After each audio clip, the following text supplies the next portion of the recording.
This is the second in my 4-part Meaningful Minute series on purpose-driven change. And in the last one, we were working on reframing our perceptions. So that was step 1. Step 2 is now focusing on possibilities.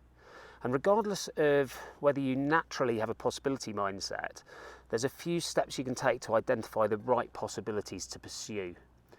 With that reframed perception, the possibilities ahead should now look different, maybe better. And whatever you identified as your objective, consider that your what. We're now considering the possibilities of making that happen. And perhaps you naturally have a long-term view of these big possibilities, which we consider to be the impact that the smaller outcomes could lead to, and that's great. What we want to do is bridge to that impact in a very tangible way. And if you don't naturally have that view, we can build a bridge that's definitely going in the right direction and will still get you to the same place. So this process combines the why and the where associated with your objective. So off in the distance is that impact, the ultimate impact. That's the where, that's where we're trying to get to, similar to a vision. And the why is what we want to achieve on that journey that has a lot of meaning to us.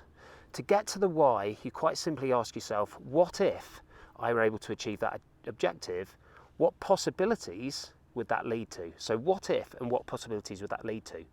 Start with what's right in front of you. What are the immediate term outcomes you could see?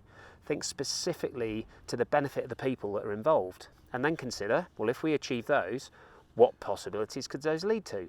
And then ask again, if we achieve those, what possibilities could that lead to? And keep going, maybe up to as many as 5 times until you get to the ultimate, I wish we could achieve this kind of impact.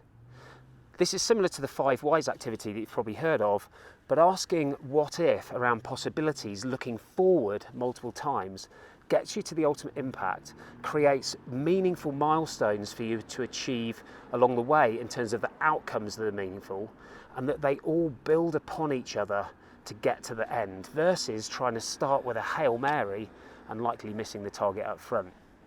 The little extra time that you invest in this process enables you to build and strive towards those ultimate possibilities ahead. And it also achieves these smaller ones right in front of us that build up momentum, meaningful momentum. And that is the purpose element of why you want to change. So this increases both our capacity and our motivation for change, while identifying the outcomes that build momentum as we go forward towards our meaningful goal and our ultimate impact.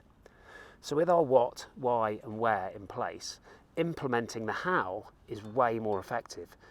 Way too often we focus on how problem solving too early or even up front without actually having identified the right objectives, goals and purpose in the first place.